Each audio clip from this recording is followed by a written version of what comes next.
Well, good morning, Meadowbrook. How are we doing this morning? It's good to see you. It's good to be with you. Special welcome to those of you who are joining us online. We're so glad that you're with us this morning. So Friday morning this past week, I was driving to a breakfast meeting to start my day. And I was on the street to the restaurant where I was going, maybe 2 minutes away from the restaurant. And I look down on my dashboard and I see that my check engine light is on. And I think to myself, okay, no big deal. Check engine lights come on all the time. I've gone with certain cars for months with my check engine light on. And I'm like, yeah, it's probably fine, right? And so now I'm pulling into the parking lot and I look down again, and it's not just that the check engine light is on, but now it's flashing. And I'm like, I've never seen that before. And then I find my parking spot, and before I turn off the car, I look down again, and now my dashboard is lit up like a Christmas tree. I mean, there's all kinds of icons and things glowing. There's a wrench. There's a car that's swerving with tire marks behind it. It says the FCW system has failed on my little middle screen console. There's all these other letters that are I'd never seen before. I didn't know they were letters even on my dashboard. I'm like, this does not look good. So I pull out my owner's manual and I think to myself, I'll just see what it says. If it says anything about a flashing check engine light. So I find that part in that manual and it says, if your check engine light is flashing, pull over immediately, preferably not near anything flammable. And I'm thinking, is my car now a ticking time bomb and it's gonna blow and everything else around me is gonna explode? And it says, call the dealer immediately. And so I'm like, all right. So I go inside. I'm I'm at this meeting. I'm I'll deal with this after the meeting. So I go inside. I have my meeting, eat breakfast. I come back out. I turn on the car, hoping, maybe, just maybe, it will all have corrected itself magically, right? Sure enough, it didn't. And so I call the dealer, and I'm like, all right, should I bring it in? Yeah, you should bring it in right now, right away. So I go to the dealer, I drop it off, and because it's the middle of my workday, I'm not able to find anybody to follow me, but they're like, hey, we have this courtesy shuttle. So I wait for a minute in the lobby, the courtesy shuttle pulls up, and one other guy and I hop in the courtesy shuttle, and they're going to take us to wherever we need to go, and I introduce myself to this guy, Greg, and what do you think my first question to Greg was? Never met him before in my life. It's hey, Greg. It's just the middle of the workday, assuming we're going back to work. My question is, hey, what do you do, right? What do you do? Have you ever thought of how much of our lives we define based on what we do, right? What we achieve, what we put our hands to, what we accomplish. Turns out Greg was retired. He's I don't do anything these days. But then we start talking to Karen, who's the shuttle driver, and we ask her about her job and ask about the job she had before she was the shuttle driver. And it just made me think so much of our lives are hinged, or we categorize people, or we think about people based on what it is we do, or what it is they do. For example, if I were to give you some names of some well-known individuals, could you instantly think what it is they do? For example, Michael Jordan. Right? What does he do, or what did he do? Right? What is he known for? Basketball, right? What about Meryl Streep? Right? What is she known for? For acting, being a great actress. What about Oprah? Right? Her. Some people are I don't know. What does Oprah do these days? But back in her heyday, it was her talk show, right? And then there's Jeff Bezos. What's he known for? He's the Amazon guy, right? And then there's MLK, Martin Luther King Jr., known for being a preacher and for leading the civil rights movement, right? So much of how we think about other people, and sometimes how we think about ourselves, is based on what we do. And so the question for us this morning is, what is that for you? What is it that you are known for? When you come to somebody else's mind, what does come to their mind about you? Now, I'm not suggesting you need to be a nationally or internationally known figure, but in your sphere of influence, how do people think about what it is you do? You could ask the question this way: what's your what? What's your what in life? Maybe it's your job. Maybe it's a volunteer thing that you do that really encompasses your free time. Maybe it's your role within your family. What do you do, and what are you known for? And then the next question is that what you want to be known for?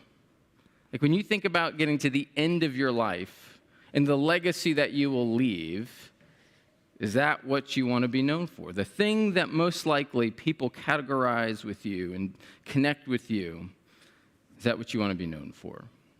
We've come to this really unique place in the book of Romans where like people oftentimes, by the time they get to second half of Romans 15, they just check out. Because basically what's happening in this part of Romans is you get biographical information from Paul. But what's really highlighted in this passage is what Paul does and what Paul is known for.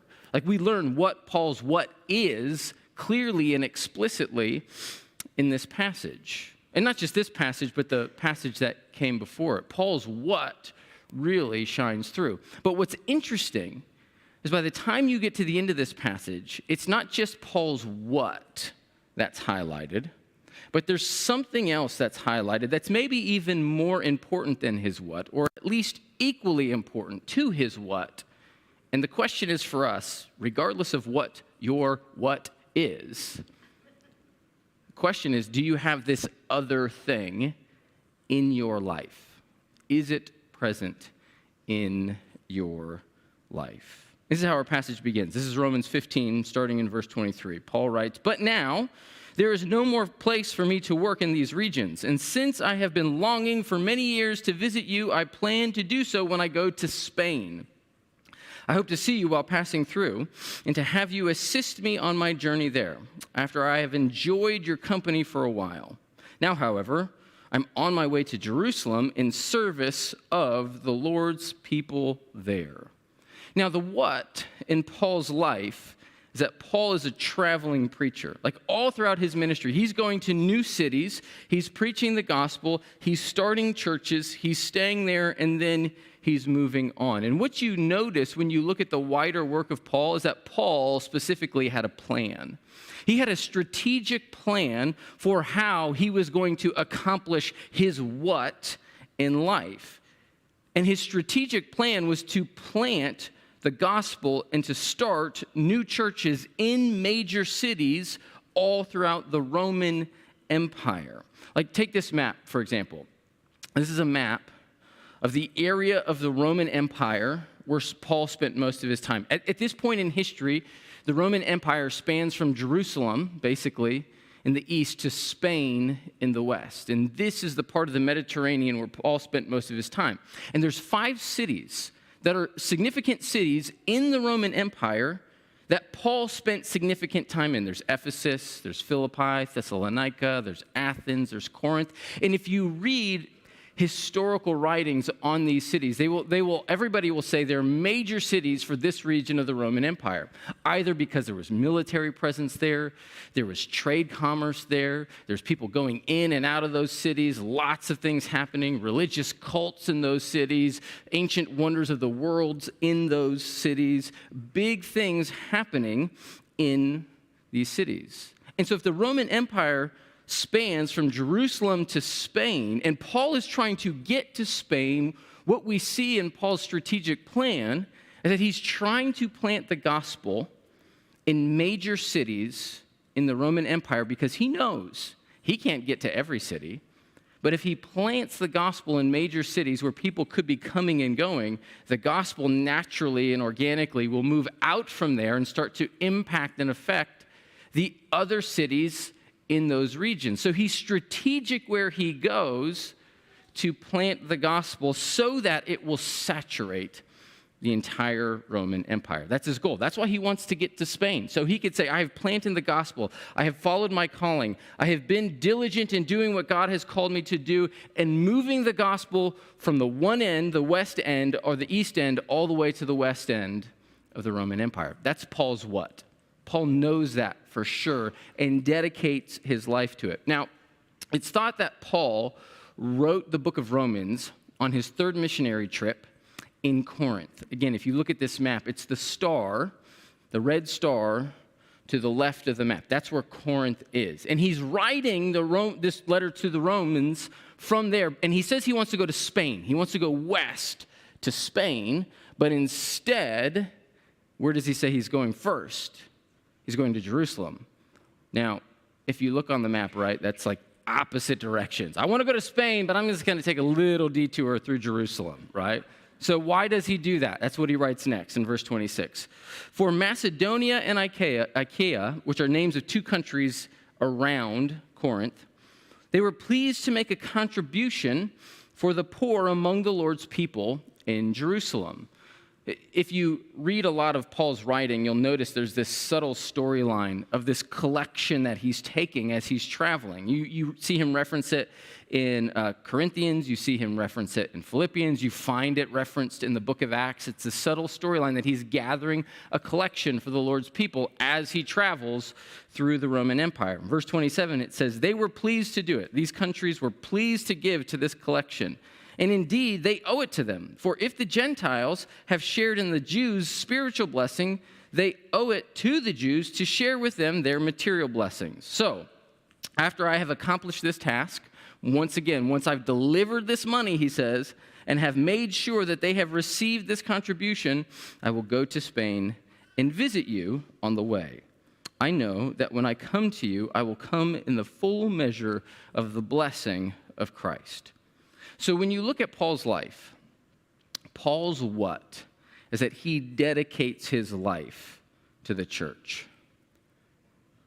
He dedicates his life, not to the institutionalized church, right? Sometimes we think, I'm really faithful to the church because I show up every Sunday and I'm, committed and I have been for generations and my kids, they attend this church and we are dedicated to this church. Paul's not dedicated to a specific building.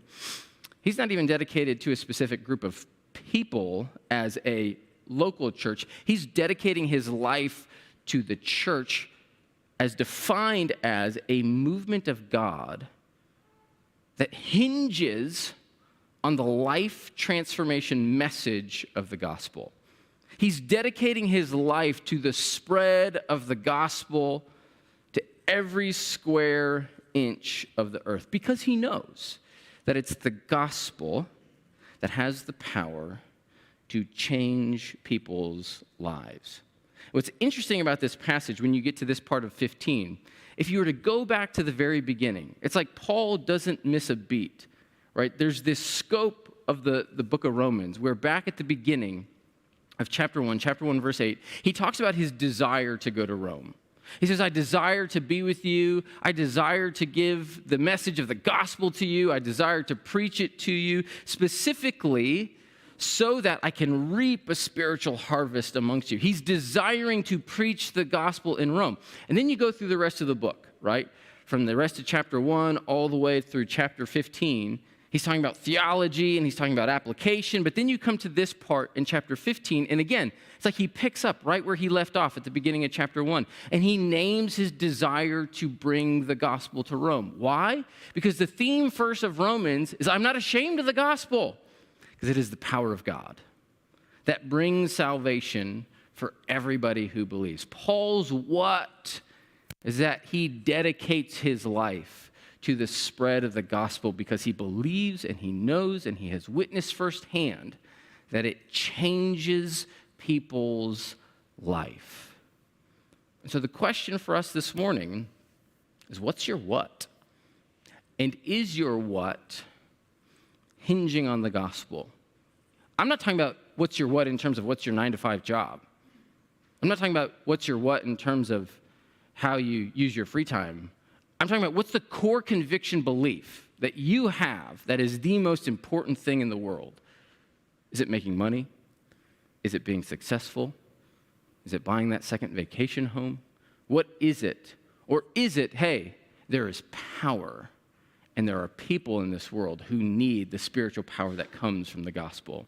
When I was younger, in my late teens, early 20s, my what was to be rich, famous, known, and successful. Like, ask my mom. She would say, of any of her 3 boys, Bryan is the one who always wants nice things. He's always the one who's making comments about nice cars and nice homes, and he wants nice stuff. You should go see my car right now. It is a hot mess, right? Hot mess. Both cars, actually. And then God called me to be a pastor. Like, I had this desire to be rich, famous, successful, and known. And you know what happened? Like, that didn't instantly change. Like, I just brought that into my calling. I'm like, I'm going to be rich, famous, successful, and known for the glory of God, right? All for God's glory, right? And what happened was it took me a series of years to come to reckon with, like, oh, I'm using the church rather than serving the church. And the way that I recognize this, there was this home church, our home church in New England, that was this great small country church. Like, when they learned that I was going off to seminary, that I was going to be a pastor, and I explored all this in my college years while I was there, they were super encouraging. People were all for me. We're behind you. We believe in you. Go do this thing. It was like, man, these people love me. And then I went away to seminary, went to a church at seminary.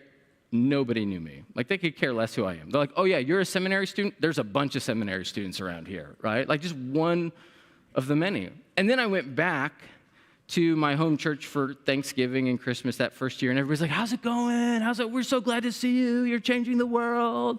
And that's when I started to realize, like, oh, I love that. Like, I love that people are, like, noticing me and affirming me. And over time, I began to realize through some classes, some mentors, some accountability groups that, yeah, like, I can be addicted to being known in what Jesus is calling me. This is what Paul says, if you were to back up to verse 25. I'm on my way to Jerusalem in service of the Lord's people.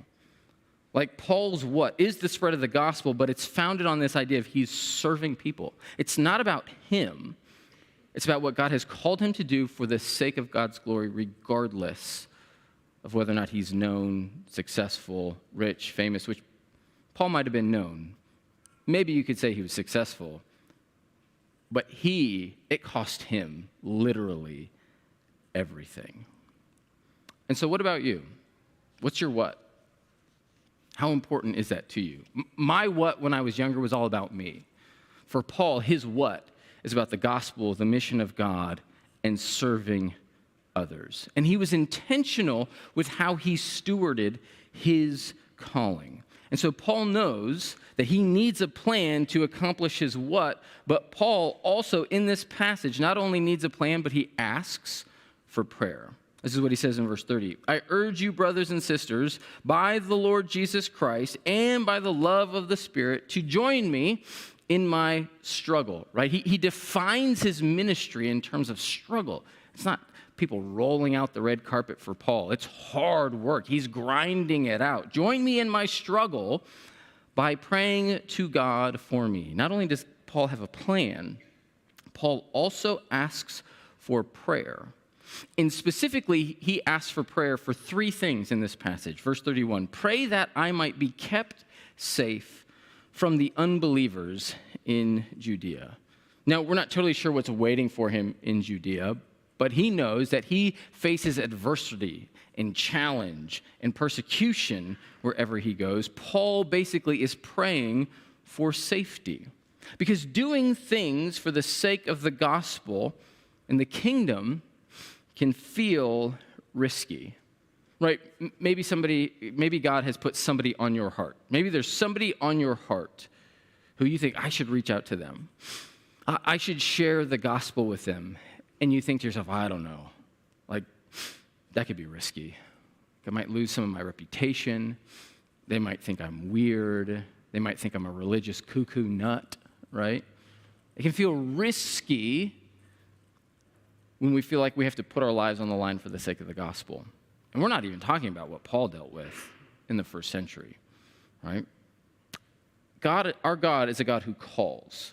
Like, he calls people. He invites people to join him in his work. And sometimes that will feel risky. Because when God calls, oftentimes he calls us outside of our comfort zone. He's not saying, hey, I just want your life to be safe and comfortable and happy. I mean, he wants joy in our life, but he calls us with two objectives in mind. One, he calls us to increase our faith, to stretch our faith, and to increase our dependency too on him, to increase our dependency and to stretch our faith. Because he wants us to participate with him. He wants us to help move the mission of God forward into the world. And sometimes it's going to feel risky. Sometimes it's going to feel unsafe. Sometimes it's going to be like, I don't know about this. And Paul's saying, pray for my safety, because it's hard work, because there are people who are against me and not for me. And Paul has some of those experiences repeatedly throughout his ministry, where he's imprisoned, he's flogged, he's beaten, he's left for dead. And he's saying, pray for my safety. Not only that, but he's praying that he'll be received. This is the second part of verse 31. He says, and that the contribution I take to Jerusalem may be favorably received by the Lord's people there. So we've been saying throughout Romans that there is tension between Jewish believers and Gentile believers in the church in Rome. The reason Paul writes Romans is to try and nurture the unity of the body of the church in Rome. That's not only true of Rome, that's true everywhere. Because the gospel movement that's sweeping through the Roman Empire started with Jews in Jerusalem, but now Gentiles are coming to know the Lord, and Jewish people are like, should they be joining us? Do they first need to become Jewish before they can follow Jesus? And Paul's concern, he's collected all of this money from all of these Gentiles, and when he takes it back to the Jews in Jerusalem, his concern is, are they going to find out that Gentiles are giving them this money and they're in need of the money, but they're going to say, I'm not accepting dirty Gentile money. Are you serious? We're too good to need Gentile help, right? So he's saying, pray that there would be unity in the body in Jerusalem and unity in the body across the globe. Pray that I might be received so that they can see there's a bigger thing at play than just our own spiritual pride. So he prays for safety. He prays that he would be received. And then lastly, he prays for joy and refreshment. He says, I'm going to Jerusalem to drop off this money. Then I'm on my way to you. And he says in verse 32, so that I may come to you with joy by God's will, and in your company be refreshed. The God of peace be with you all. Amen. Paul knows that life is hard. Paul knows that life is difficult.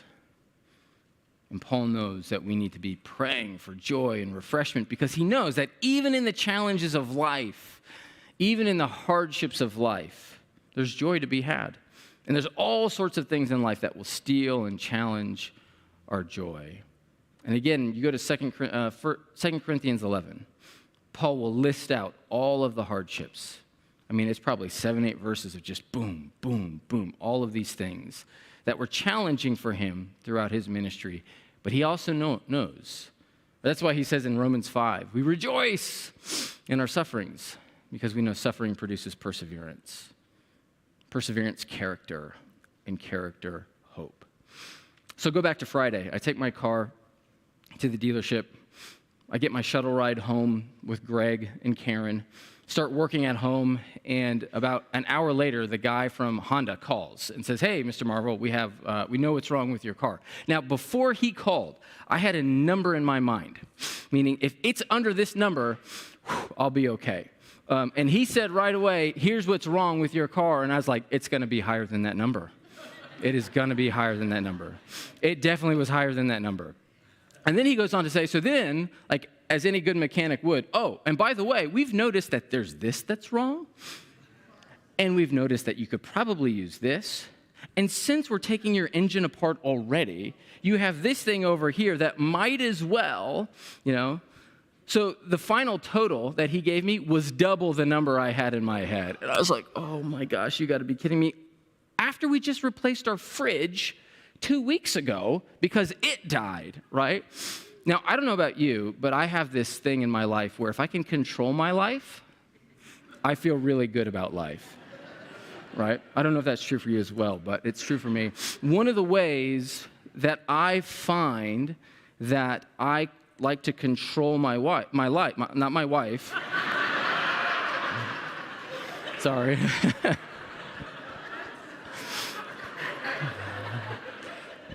Let's be honest. Let's be honest. She controls me, okay? One of the ways that I like to try and control my life is through finances, meaning like when I have a certain amount of money in the bank, I feel okay about life. And then when it drops below that number, I'm like, oh, And so I get this news. I'm like, stressing about everything, just feeling like the stress and the anxiety tighten in my chest. And somewhere along the way, shortly after I got that news, this song popped into my head. It's a song that I've never really listened to, but I hear Becky singing it around the house. I hear Kate listening to it on her Echo, her Amazon Echo. For some reason, I just Googled this song, and I want to play just a snippet of it. They have a TikTok short, and so I want you to just listen to this song for 45 seconds. Whether it's your best day, your worst day, some Tuesday or your birthday, every day's a good day. Now let me tell you why. If you got air in your lungs, you got blood in your body, you are a child of God. Come on and sing to somebody. 'Cause on my best day, I'm a child of God. On my worst day, I'm still a child of God. Oh, every day is a good day. And you're the reason why I'm so blessed. I'm so blessed. I got this heartbeat in my chest. No, it doesn't matter about the rest. Come on and sing. I got you, I want to hear. Hallelujah, I'm blessed. So it's a band by the name of Cain, C-A-I-N. That's their last name. And I've probably listened to that song a half a dozen times since Friday. One of the lyrics in one of the verses says, "And when I count the problems that I see, hope looks all but gone. But when I count the ways you're good to me, you got me counting all day long." And so in moments of stress and anxiety and worry, I'm like, yes, I can find joy in the gospel. I can find joy in God. And that's an amazing song. Again, if you listen to it every morning, it'll just get you fired up about life. And Paul is saying, like, I know that even when life is difficult, I can have joy and refreshment because God is bigger than the challenges that I face. And so the question for you this morning is, what's your what? What is your what? Are you struggling in your what? And are you finding that you need prayer?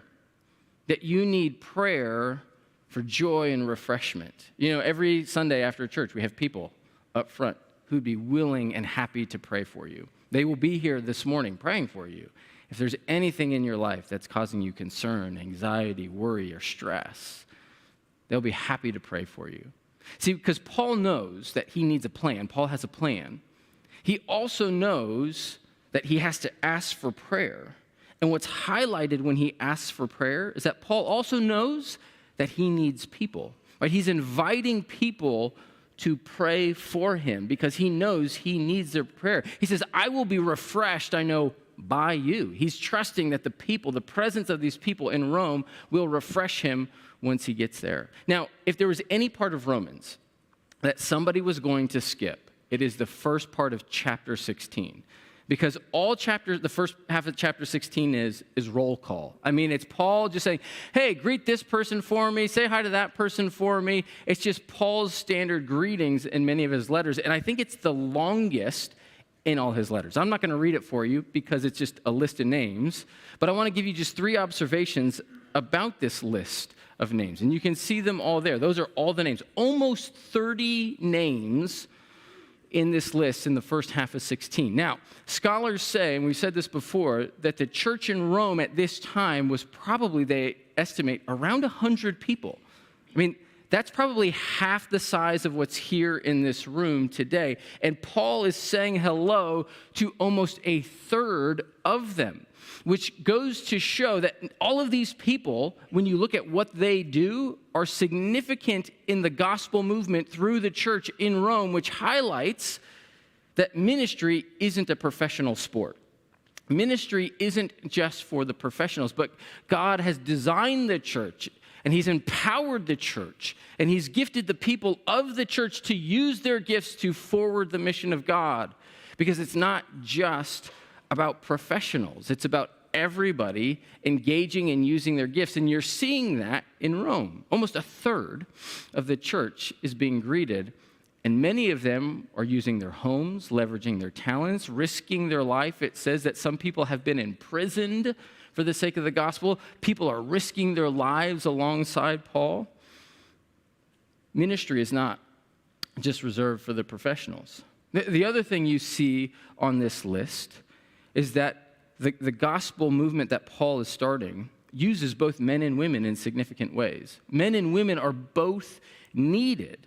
And what's really interesting is if you look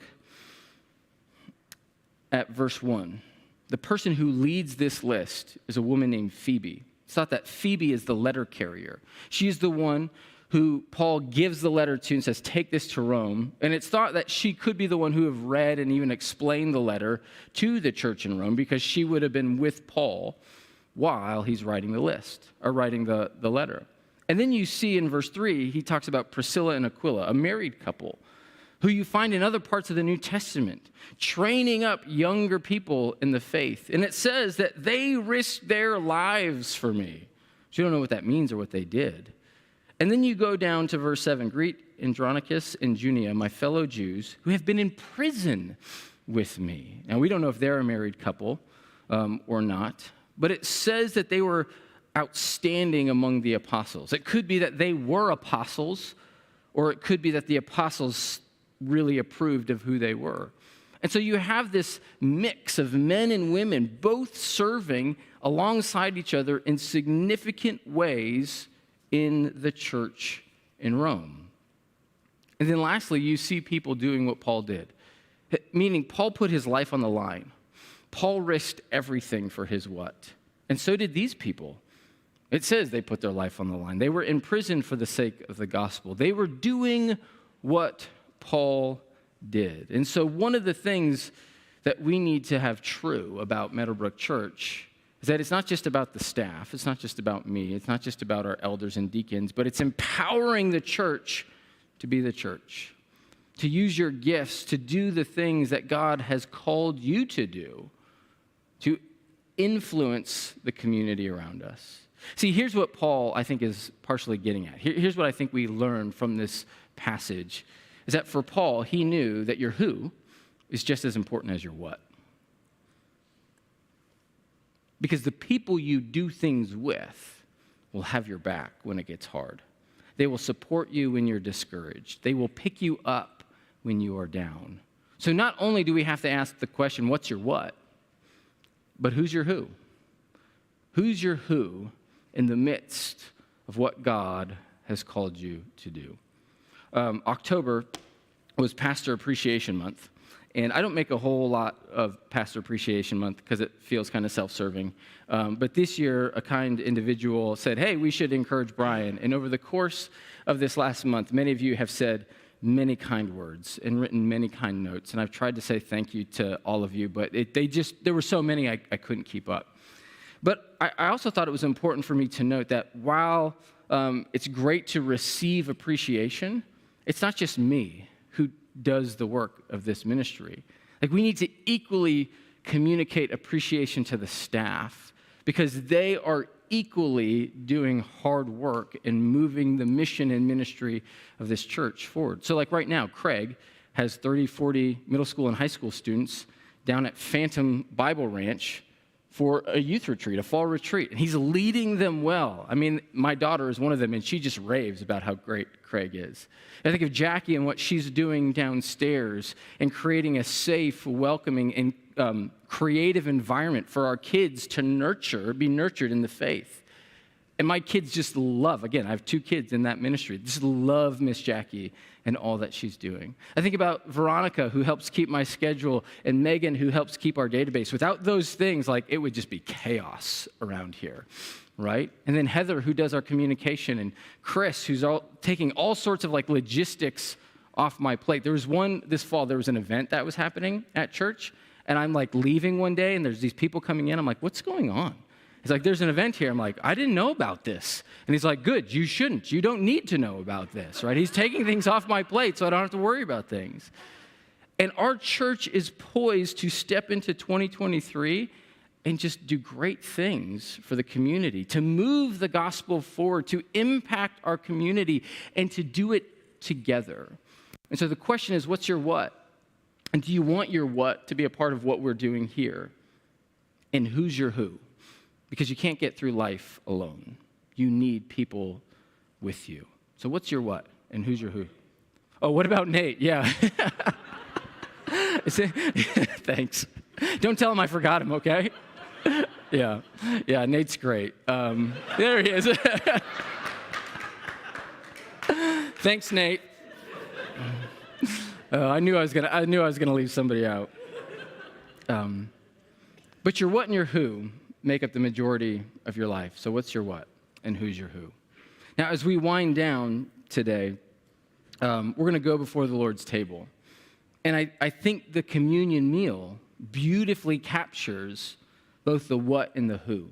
Right? This is a meal that Jesus gave to his disciples before he went to the cross to say, you do this in remembrance of me.